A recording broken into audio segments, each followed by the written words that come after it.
Hey everyone, welcome to the Raw Podcast. We've got JJ and I'm Skye, and we are talking raw veganism, healing, and cravings today. So, hey JJ. Hey, thank you so much for having me. I appreciate you as always. Thank you. I apologize, everyone. It was totally my fault that we were a few minutes beyond our start time here. I was connecting because we have the Vegan Knowledge channels connected. So thank you for my Yes, I technical think that's good. difficulties. I think this is good. We've got more channels connected. So, Yes. today we're talking about cravings, which is, I think, like a massive topic, especially with raw foods and just starting.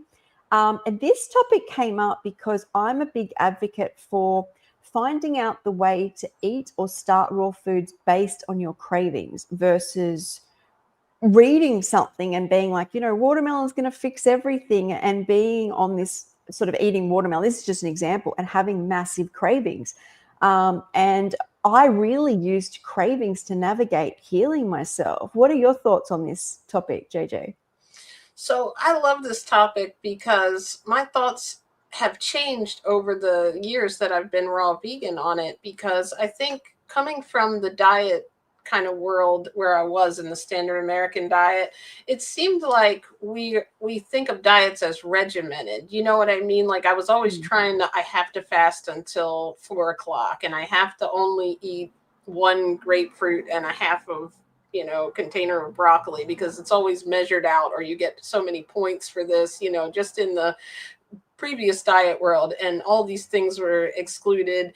And I've noticed here recently, especially doing some research and reading about cravings and learning more about the body, like what's first led me to this was Dawn started craving like salty things, and really started like almost when we would do fruit. And then I heard one of the people I work with and coaching, Muriel, she said the same thing. And I've heard people all over the Facebook, you know how you're in the fruitarian groups, and they're always saying, I can't do all fruit because I crave salt. And then I learned about the sodium potassium pump in our body.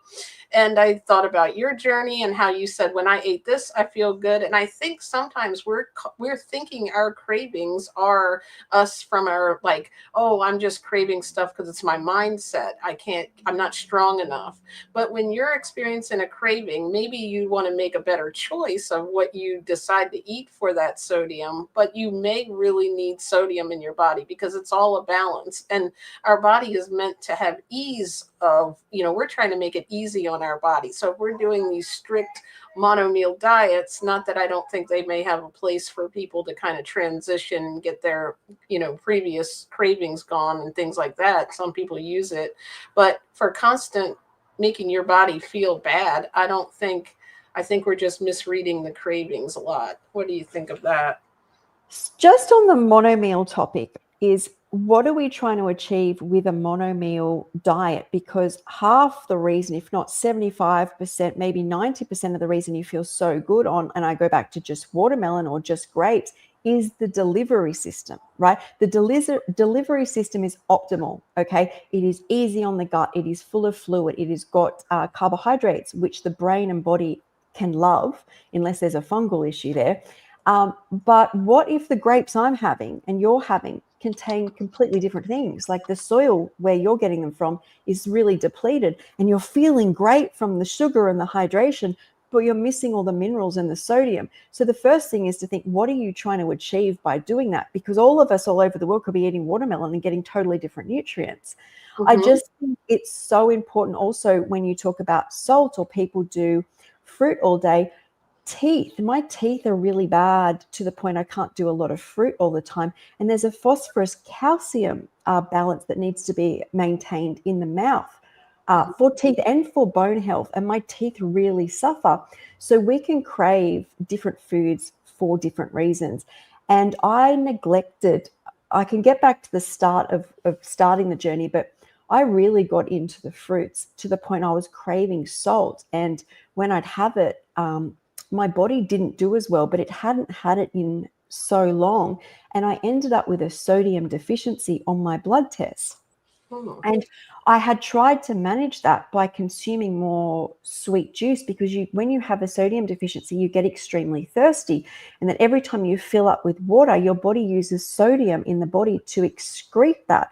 Now, if you're getting sodium, people like, I get it from tomatoes and cucumbers and celery, that's great. But the sodium isn't as high as a teaspoon of salt. Plus, the sodium you get comes with liquid, and your body has to expel excess liquid, and it needs to use sodium to expel it. So you'll be using more sodium than you're taking in to expel, like cucumber, and it's really hard to extract the salt from celery unless you have juice, and when you have juice, it's more liquid.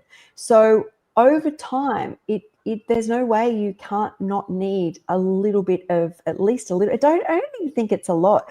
I find once I got my electrolytes back, just a crack of salt here and there you can maintain. But I mean, it changes. And I see in the fruitarian groups, long-term fruitarians who don't even have a lot of greens, say they do fruit and salt, or fruit. And I started with salt water until I could assimilate cracked salt. So I like to see like patterns that go on long term. But I Hmm. think I've kind of gone off there on the sodium tangent. But before I got to a point of an electrolyte imbalance on my blood test, I had felt terrible, consuming excessive things, and I was so confused at this point as to how to listen to my body. So I feel as well, if you know the start of my story, is I couldn't read or connect with people, and I literally ate foods like veggies and started to feel better, just raw.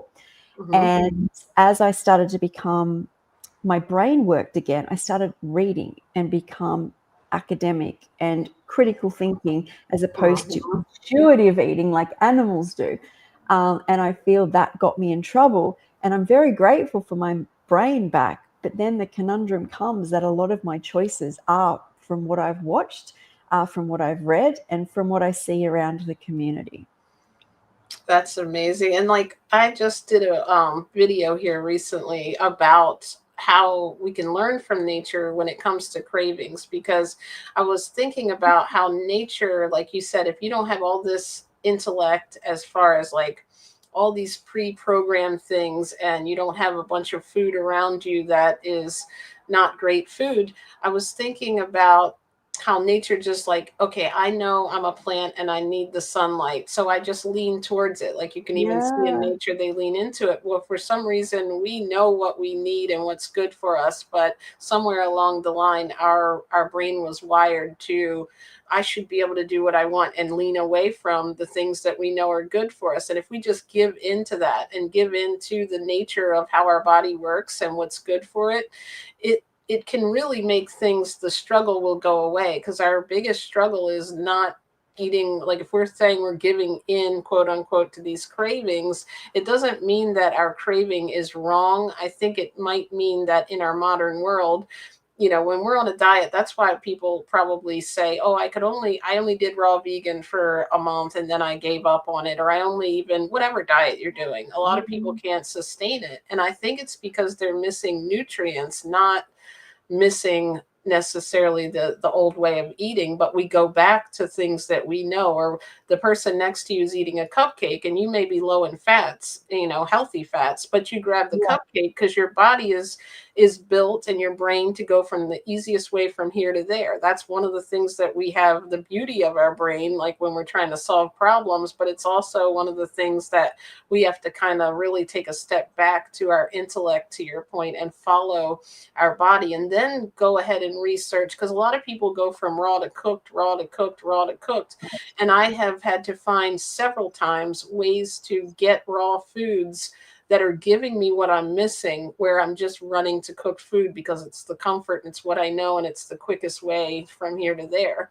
So Mm. not that I'm anti, how it's not like I don't appreciate people that are high raw. It just doesn't work for me.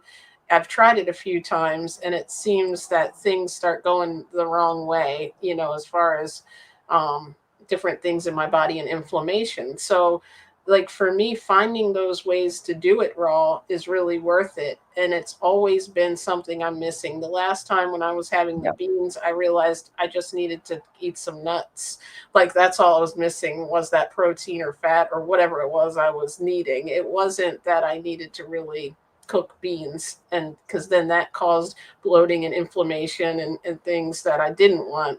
And it's just very interesting to look at how people are given this information, and these one size fit all. I think it's very important to have a coach like yourself, and listen to information of people that are near your age that might be dealing with the same type of things, and help you understand your cravings, and not just automatically. Sometimes it might be our mind taking us down the wrong way, like if it's a nostalgic Mm. food. But like if it's something like that you feel like you need, it's not okay to just say no. Force yourself for 6 months to stay on one thing if you're not feeling good. That point is to feel good. But you know what I'm saying, like there's so many ways to feel good, but deep inside if something's a detox symptom, or if it is. And I've heard you say this before, don't mistake someone telling you it's detox for something you may need. Yeah, there's so many things I could talk about here because emotions really come into it. But I really want to talk about a way that I believe we really don't have any problems in understanding what our body needs. And that is, we are animals, not just in the sense that we eat food like animals, but all other animals, besides domesticated ones, live outdoors. Okay. And I don't think people understand what happens to the human body when it is in contact with the earth. If you even do like an MRI scan, or I think it's emission positron scans as well, which give a feedback of inflammation and different levels of wavelengths in the body. So reading inflammation. And as soon as somebody treads on the earth, instantaneously, the level of inflammation in all organs, in all of the outside of the body, including the brain, calms. And that means nutrient intake, nutrient uptake, digestion, thought, everything changes when we stand on the earth. Ask a person who's gone to Bali or Thailand, and even if there's not a huge amount of durians and things like that, if how much they struggled when they're outdoors most of the day in swimwear, so they're getting a lot of sunlight, they're getting the earth and just eating fruit, how often they think about needing a bolognese or going to a service station and picking up a Twinkie, or I think that's what they're called. They don't think about it Mm-hmm. because it's like we have to remember everything we're doing comes down to electricity, right? And I like to talk about that because then I can talk about it with what the earth will give you. And the biggest thing is what happens is under a microscope, also the blood starts to stick together. But what they notice about the cells of the body when you're on the earth is the cells, and these potassium sodium gateways are hugely impacted, is nutrients and gates just start randomly opening on cells when you're disconnected from the earth. So small amounts of nutrients and electrons and protons are going through cells randomly. Wow. Inflammation, and the food we're eating is playing a huge part in that. But we can balance that by being on the earth. Now, what does that mean? As a coach, I will actually get people, because it's 6 degrees outside today and I walked half the way home with no shoes on grass. You need to be on grass, on the earth, or on rocks, or in the ocean. I get people who are living in freezing temperatures to put 4 layers of socks on, which are conductive, so like cotton, like natural. Put a towel out because it'll be damp, and find somewhere grassy, dig away the snow. I don't care. It takes an instant. Now, obviously, the longer, if you're in a tropical place, the longer you're on the earth, the more you are not inside and inflamed. And once again, these nutrients are things crossing the cells randomly. Your body will start craving things to balance it because that's what it's learnt. Mm-hmm. So that's why I wanted to bring this up, because it's huge. When I healed myself, not only did I eat whatever I wanted as long as it was raw, my only rule was raw because I got sick, couldn't get up when it was cooked. But I was outdoors all day, especially when I was trying to regulate my nervous system when I quit smoking, drinking, vaping, pharmaceutical drugs, and addictive foods, all thrown out the window instantly. Is I couldn't regulate, and I'd find myself in the park, local park, or if I couldn't get down there because I was still pretty sick, is we had a concrete car park out the back and a tree would be sticking up. I would grab onto the tree and just hug it. And you'd notice when I was dysregulated, I would break leaves and stuff. And once my system got alkalized and calm and I was outside a lot and eating alkaline foods, is I could hold leaves again and not break. I was like, literally, my nervous system would break things around me. And I just think before we go into the emotions and regulating, it's free. We tend to be so far away from, and to the point where I want Layla on the women's podcast. She sleeps outside on the earth and eats raw food. Now, when she was eating raw foods and cooked plant-based foods with meat, she had a child and the child was born and she felt pain. She had 2 children sleeping on the earth while eating raw food, and the babies came out in the amniotic sac like an animal, and like in an orgasm type way, like in an ejection type way, very quickly, and then she's up doing the laundry. The body can be so regulated. So before we get into cravings, is you need people to find a way to eat your salad with your bottom on the ground. If you live in the snow, as I said, go outside instantaneously, only if you can get out there for, say, 15 seconds each day, come back in, you will be more regulated. So that for me is like a huge part of, because you'll notice it's winter for me now, and I'm really struggling more so with cravings. In summer, I'm at the beach with a watermelon and I'm not thinking of anything, but I'm present. So I think that I wanted to just go into how huge that is for cravings and the That's body. amazing. Yeah. I love getting out and like people also how it affects our mood. And sometimes Yeah. when our mood is better, we can manage our diet better, when we sleep, when we like go outside and get sunlight, you just feel differently because there are so many vitamins in the sun.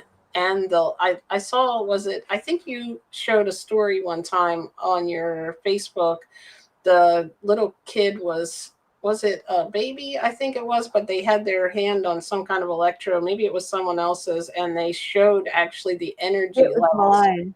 The And then they ground. stepped back on the concrete, and then they stepped on the ground. And it's like, yeah, I mean, we can start there. Just start. If that's all you can do, start by getting outside.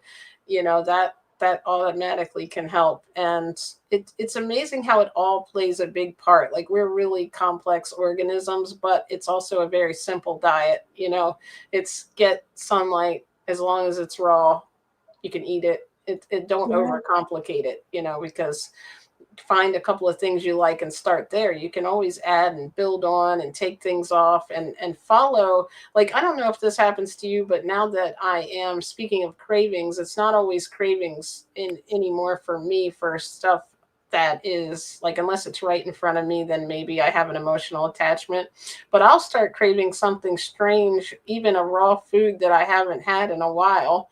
And it, like, to me, it means that my body is back to knowing possibly what it needs. Like, if I was in the wild, I'd go like looking around foraging for it, because I'm listening to that. And now I've had so much time in of raw or high raw that I'm thinking of that food instead of what someone coming right away from standard American diet.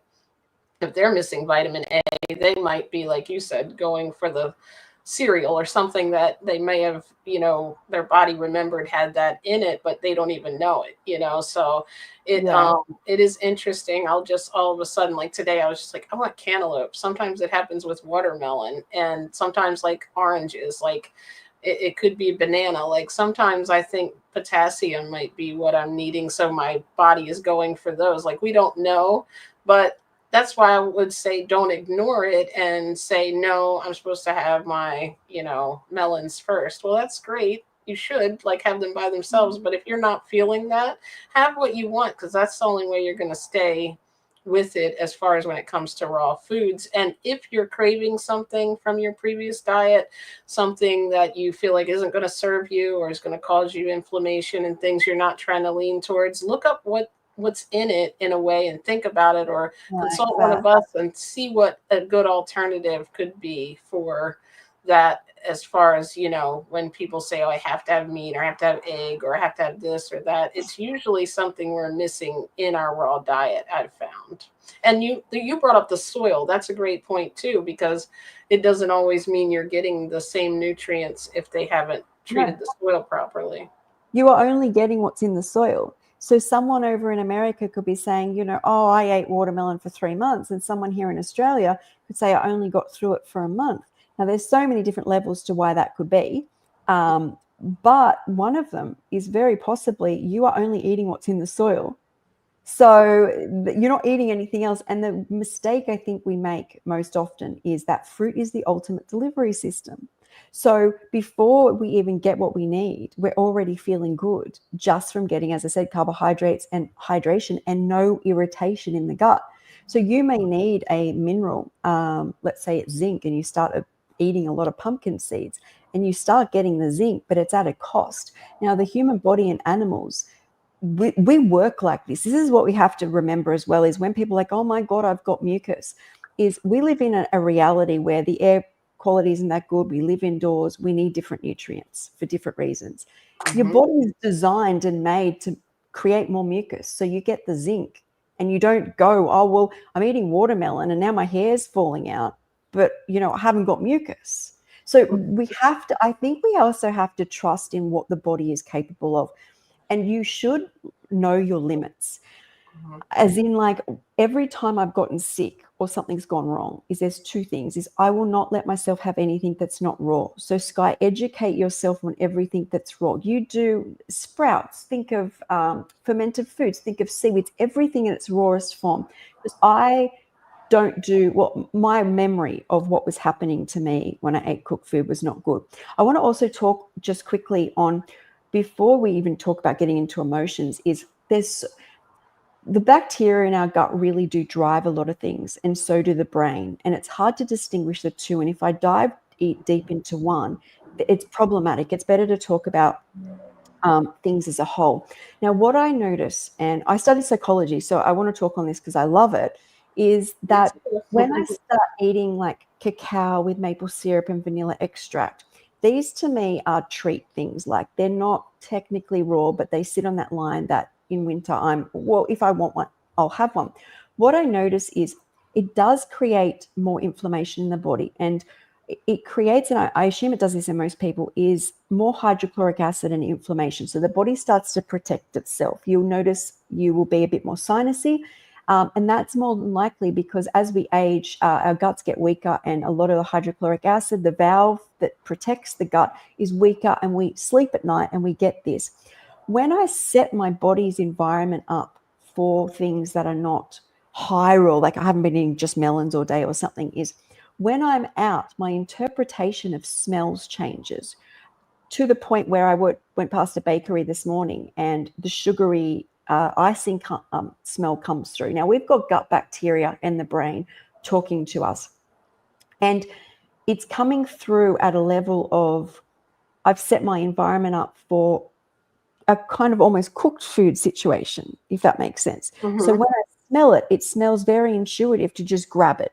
So I've weakened myself. I put myself in a situation where there's more of a chance that I would go and just grab it. Obviously, my body wanted some energy, and the bacteria in my gut would change by eating foods like, as I said, vanilla extract and cacao, and what else did I say? Maple syrup, which I don't have these very often. It's like a blue moon thing, but I noticed this pattern which occurs. So when you could call it lowering your vibration, which technically it is, but you're getting different bacteria, and your brain is feeding into schemas that you've built when you used to eat more cooked food, more processed foods. So you're setting yourself up not for a great space. It's going to be harder. It's harder for people who are eating a cooked food diet to get onto raw because of the bacteria and the brain schema you've got. So this is why I try and stay as high raw as I can, because if you set your environment up for not supporting you, you will have a higher chance of wanting these these foods. Plus, they smell different when your nose is more blocked. So when my nose is more blocked, these foods smell like they used to. Whereas when it's all clean and clear and I'm eating a very high raw diet, they smell completely different. A lot of the time they smell toxic. And Yeah. that's to do with the brain and the bacteria in your gut as well. So we can't distinguish. I don't want to like dive into each of them because it's better to say the whole.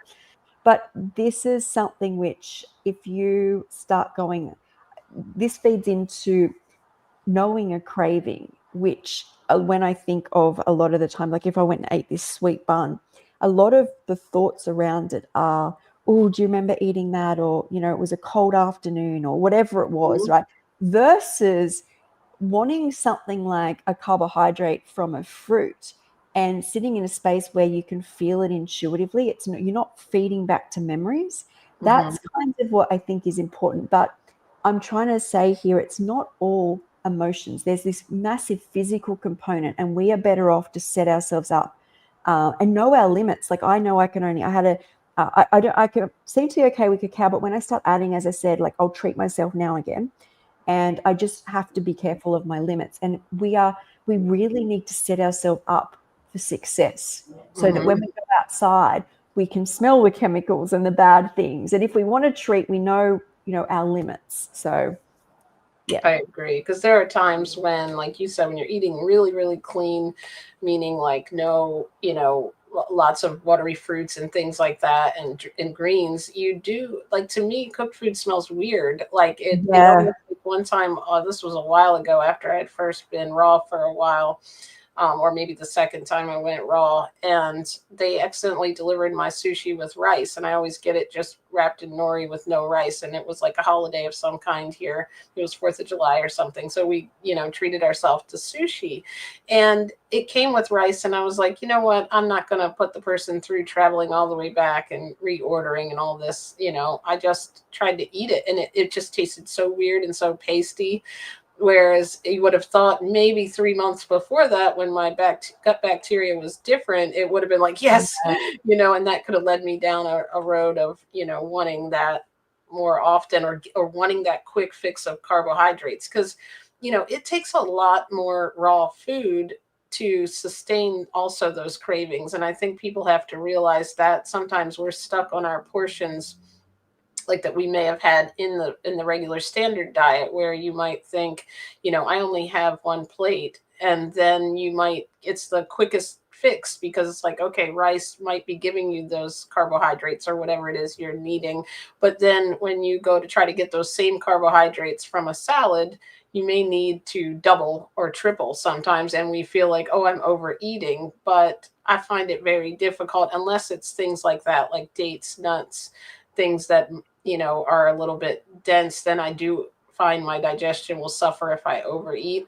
But like for the most part, for, you know, fruits and vegetables, my body has like this internal thermostat type thing where it'll cut me off. Like I'll be starving.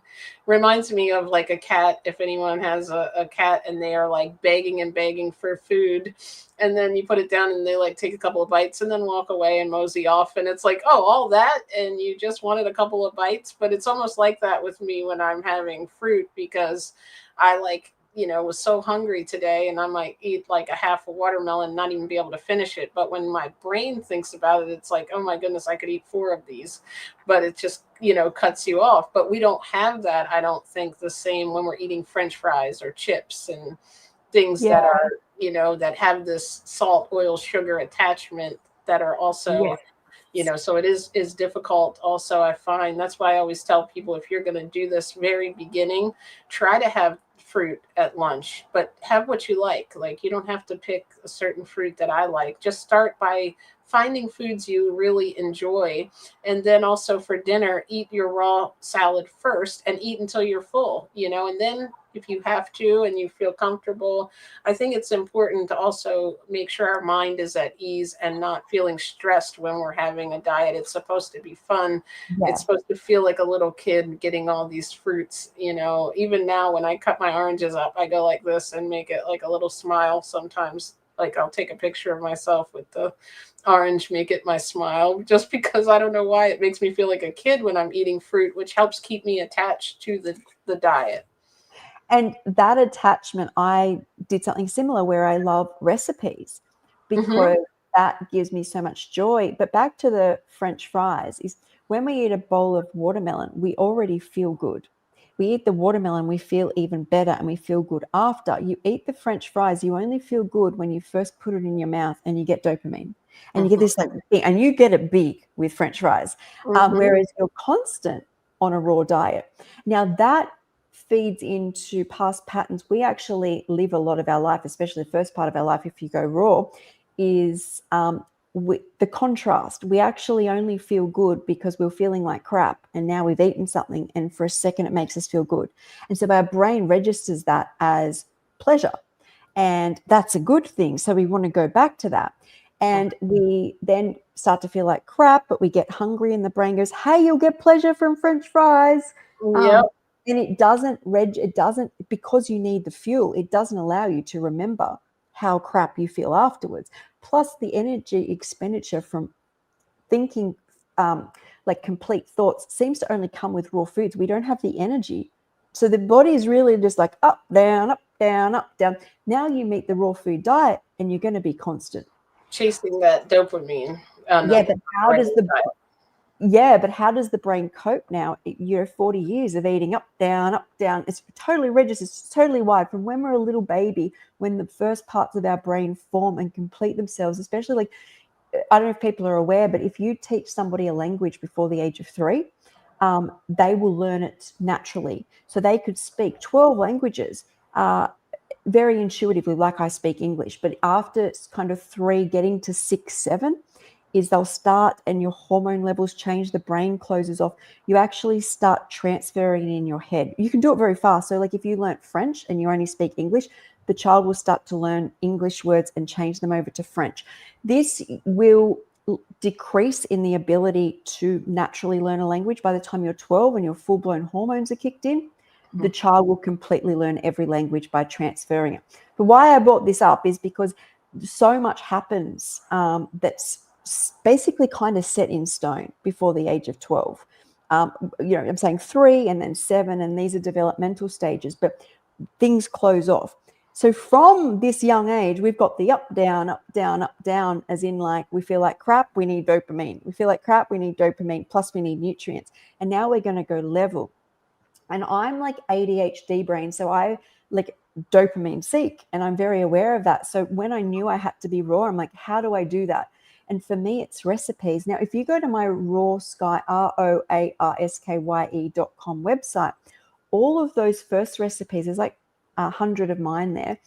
They're all whole, complete food. So nothing from a packet. It's all like fresh garlic, fresh lemon juice, avocado or coconut. Even the dehydrated is at a very low temperature, all fresh veggies. I did it very naturally, but still did recipes because I knew for me, I wouldn't survive on this diet knowing I was on massive doses of opioids, amphetamines for ADHD for years, an alcoholic, vape. I'd been on other pharmaceutical medications. How does one now feel level? Yeah. And I knew my weakness. And I think that's a good thing, going to the diet, like know your weaknesses and become an expert at mastering them. You might be someone who's always had a sweet tooth. So you're always going to have an abundance of the best sweet fruit in your house. And that's how you're going to cope. For me, I knew I would have to replace just by looking at, because I could look at photos when I first went raw, just by looking at what I was attracted to. And it was never really fancy raw recipes, but it needed to be a meal. And on that is usually why we're more attracted to, or you find people are usually more attracted to certain ways of eating. Some people like smoothies, and some people like myself really like textured kind of bowls. Usually that's Guys, if you haven't seen her recipes, you should check them out because it looks so good. I'm telling you, I can't believe the masterpieces you make with raw foods, especially like you said, to mirror those tastes that we're interested in from those comfort foods, and I love that. Yeah. So sorry, I forgot what I was saying there. I've got off now. You were saying you definitely needed knowing what you were attracted to, but your earlier recipes had. Oh, I know what I was going to say. Is some people are really attracted to like bowls that have like a Buddha bowl, which has lots of different things in it. Some people want smoothies.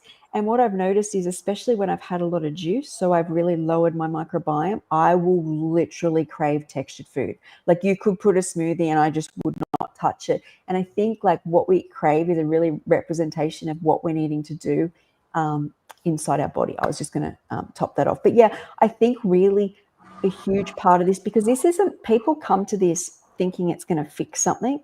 But I knew from past experiences, every time someone had put me on a diet to fix something, even knowing the outcome was health, it wasn't enough to stick. But because I'd felt the difference of like cooked food can't get up, raw food, I have a life, I knew, I'm like, what are you going to do? And that's why I created my website, The Raw Lifestyle, is I didn't have this mindset of this is another medical intervention, this is another fixing thing, is this is forever, Skye. How does one cope with forever? The only way I can see for me was recipes, was flavor peaks. So, and don't forget what we mentioned briefly last time too, about reward systems and being constantly from when we were young almost rewarded with things that were bad for us, like technically bad for us, as far as like we feel like we're getting away with something, like, you know, here's cake, you know, when we celebrate, or cookies, or yeah, things with high fat in it, you know, and finding a way like what you did to take that reward system and turn it into something healthy, but still gives you that, you know, like that I'm having something extra special, I'm celebrating something, so I'm going to make this raw, you know, um what is that you just made the other day that looked so good, like oh, the the popcorn chicken. yes, yes, like something Yeah, like that. And that's really exciting. And I think some people really need that to sustain this lifestyle, because we're coming from years of eating just the standard diet that we've all ate. Like a lot of us are older when we come to this lifestyle, and a lot of us have families that we're trying to also bring on board with this.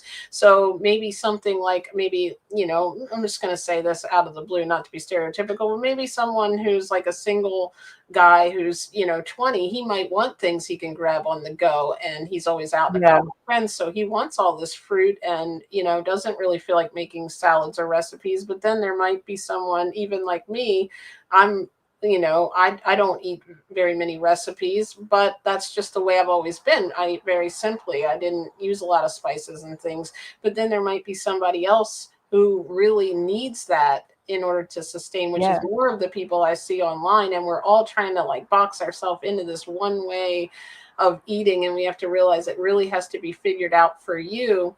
And don't just make yourself feel bad about yourself because, like, I can't do what this person exactly does. It really needs to be the same concept. Of course, we know the minimal amount of cooked food because that's what's healing to us, at least from everything I've researched. But what in that can you have? And I love when you tell people, eat what, you know, find what you like, and that's the way you're going to be able to stick to it and make sure you're getting a nice uh, amount of all the different nutrients, you know, that you need. Because I think we seek things that are, we're looking for that, and if we're hungry, when we stop eating, we're going to look for something else, and it won't be what we likely are wanting to put in our body. But remember, a reward is putting good things in you.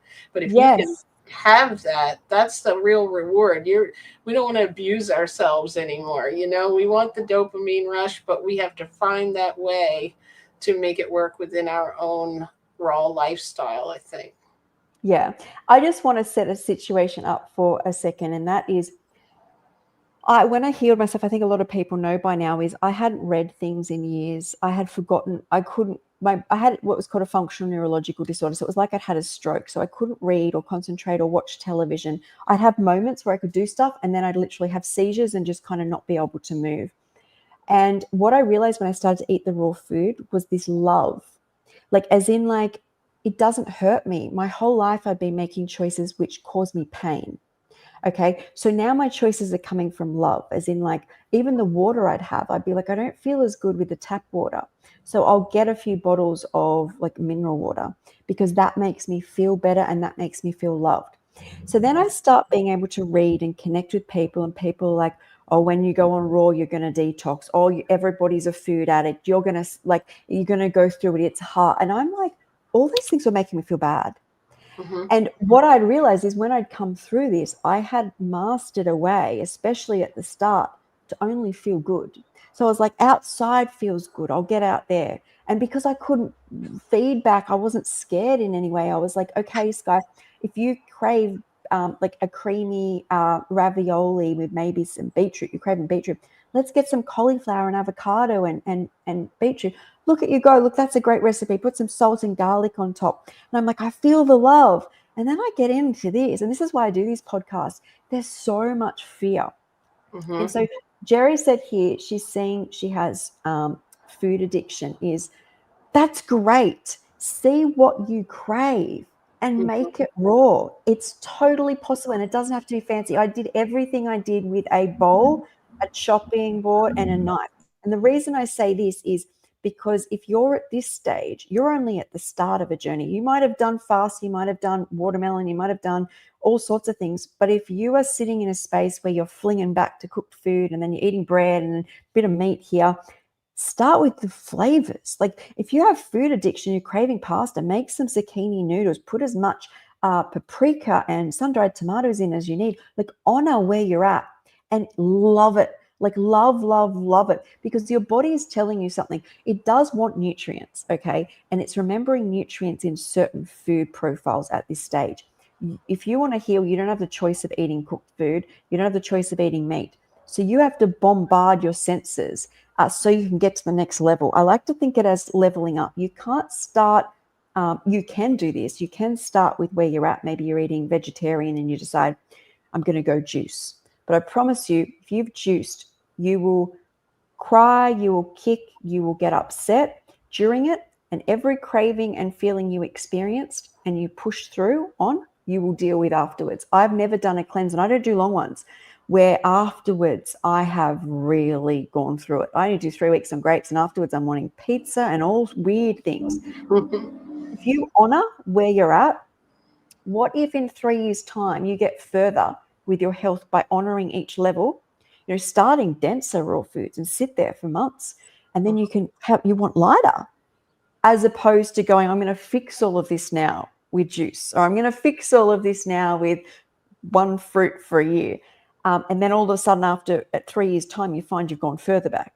Because you find these people, I see these comments, and Chris Kendall preaches about it now, is all these people who have gone to attain enlightenment through liquiditarianism and breatharianism, all of those types of ones, most of them, I think there's probably a handful that haven't, have gone all the way back to meat and then flung back up to something else. So my theory is I learnt and knew my weaknesses. I was so real with myself. I'm like, Skye, you're literally going to die if you don't eat raw food. What are you going to do? And I'm like, right, make these bowls taste like my cravings, especially to get a foothold of raw. Once you're up on raw, your body tends to not care so much. Like it literally, I could go days just having like my standard greens and turmeric and avocado, salt, pepper, lemon juice, and wouldn't bother me. But then when I want something, I've mastered what I need. And that usually comes from, spices, flavors, mixing around. It's usually fatty, salt, sweet. What is salt, sweet, and acid? And that's like, your lemons or your apple cider vinegar, your fats, your nuts and seeds, and our carbohydrates. So, dates or dried fruit or a mango in there. Start blending those three, and you already notice you go, ooh, this is nice. Then you can add some spices if you want, but you've already got that in your mind. Like the best thing I can suggest to anyone, even if you want to go up onto a protocol, like I even see Dr. Brooke Goldner doesn't say just start eating what she says, unless you're extremely sick. She's like, start including these things and build up. And I just think we come from a society where everyone wants to just fix themselves, but a lot of what you need to fix yourself, you have to learn along the way. That's very true. To stay there. I think we need to walk we need to find what we're walking towards before we can walk away from something too. Like we can't, you're just going to be stuck if you're thinking I need to go all the way over here and I got to get away from all this. Or also remember, don't make yourself feel bad about yourself, because I think we come in this society that we want to be down on ourselves. So, when you start to learn to love raw foods and figuring out ones you like and recipes you like and things, like I always tell people, don't try to not eat any type of, fats at all, because that's going to be the closest thing that you're going to need a little portion of some type of healthy fat to get yourself to that point. If you want to, you can always reduce it, you know what I mean? But give yourself all the nutrients in the beginning. If you are looking to move to all fruit, start with finding fruits you like, start eating them, continue, like you said, find what you love and make yourself addicted to the raw food in a Yeah, sense. I mean, we all have addictive personalities. I think I yeah, definitely have grown up that way. And we want it, we want what we want, and we don't always want to feel misaligned. Like when we're eating something that's really good, but we know it's not serving our health, there is a disconnect there where you're never feeling good about yourself, even though you might feel good in that moment. What really feels good, and you got to let yourself get to that point, is eating what serves you, serves your body, and is creating that environment that's going to be for healing, for your mind, for your body, but also enjoying it. And we always have these two black and white areas that it's like, if I'm eating good, I'm miserable, but I got to do it. It's not, it doesn't have to be that way. You can combine both of these things. You can be in love with your yeah. diet and it still be good for you. And you'll find people that have been in this a while, that's where they've gotten to, like Skye with her recipes, me with my like perfect salad recipe that I seem to have put together for myself that satisfies me. Maybe it's sometimes it's sushi, maybe it's, other things, but it's like I found a way to love raw food, and I think that's what we have to do. Yeah, and also I bring this up often. If you're eating a standard American diet, you don't have, unless you're extremely sick, is even if you are, is you're better off to just start by cutting out preservatives and processed food, or maybe you cut out takeaway. Like there is total levels of addiction here that we will really struggle emotionally without. And that emotional part is what pulls us back. And if it's not dealt with, we'll deal with it later. So you're better to process it all slowly. So you're still not even vegetarian, but you're taking those steps forward for yourself to make a better version of yourself. And a good thing to do is not think about the next step. Find a way to love where you're at. As in, like, don't be like, I'm still not good enough. I'm not vegetarian. And when you're vegetarian, I'm still not good enough. I'm not vegan. Now you're vegan. Still not good enough. I'm not raw vegan. Like, you can literally tear yourself down for eternity. But if you turn that around and go, okay, let me face all my addictions. How do I turn them into love? And for me, it was like, okay, I love all these flavors. I'm going to recreate them. I love feeling good. What are the most natural ways that my brain tells me I can do that? And for me, it was jumping in the ocean, even when it was like winter, once I could get out of bed. It was so, especially when I was that weak, it was so painful, but it was so exhilarating. And I was like, okay, I can access nature, spend as much time there. All the things, you're right, that don't serve me, we're not allowed to feed in to my pleasure centers anymore.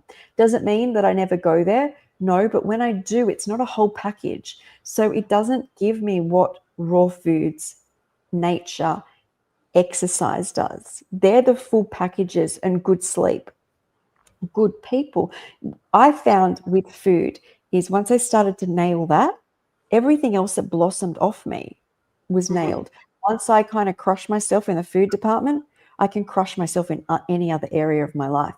And then I can go become a victim and be like, oh, but that person did that to me. So now I have to eat this. Or, I have Mhm. a family, I have to do this. Or I'm going through a divorce. Man, I could have sat there and gone, there's a million reasons, after all I've been through, like 32 years sick, 25 years in a bed, 7 major organs removed, 60 surgeries. I was addicted to pain medications, stimulants, alcohol, vapes.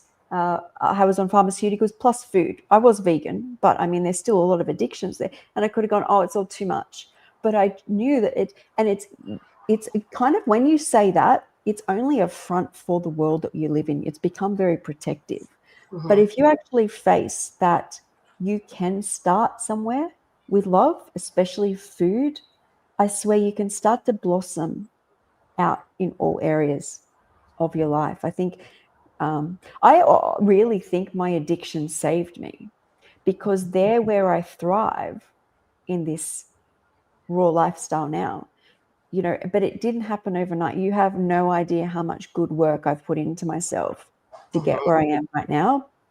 So proud So, of you. That's amazing. oh, thank you. But I think we all have, you Yeah, know. it's like we have to, like you just mentioned to her, figure it out as you go, but you got to start somewhere and add something in. And I think the big thing we have to remember too is you do have the gut microbiome, and I always find, for me, it happened after about 3 days. Even anytime I went back to raw food, you start to crave what you're giving it to. You Not saying do. that we have to give in to every craving, but if you can find a way to get to a point, like Skye said, where you're eating the things that you're craving but in a raw form, and things that you enjoy that you can stay with, eventually those, many of those cravings, unless something sparks it, like you said, you ride by a bakery and smell it, you're not constantly thinking of things like that. I don't think about cooked food or cravings of things, very rarely, but it does come up, but it can come up like a cloud passing over, not like a, I've True. got to have it. True. I think a good place to start is just own where you're at when it comes to cravings. And like when I first started, a lot of my days were spent eating dates, bananas, avocados, handfuls of cashews. Um, but then I also craved things like cucumbers for the hydration. I didn't eat a lot of fruit um, at the start. And I love, like, I was like, Skye, you're a legend. Look what you're doing compared to what was happening. You're amazing. Like, my inner voice and dialogue really was like my own cheer squad. And like, everyone brings this up. Jillian Berry asked, who is your motivation? Who's your biggest hero? Who do you look up to? Me. Hello. Do you know what I've overcome? Like, I it's thought me. it was veganology Everyone, bakery. Darn it. I'm just playing with but you. I think everyone has, if you Should. actually look at your entire life, you've Hmm. been through it. If you've been living like needing the ups and downs of food, like, you're your own motivation. You are, and it's only you every day when you face that blender or you face that fridge. It's you, it's you, it's you. Support is great.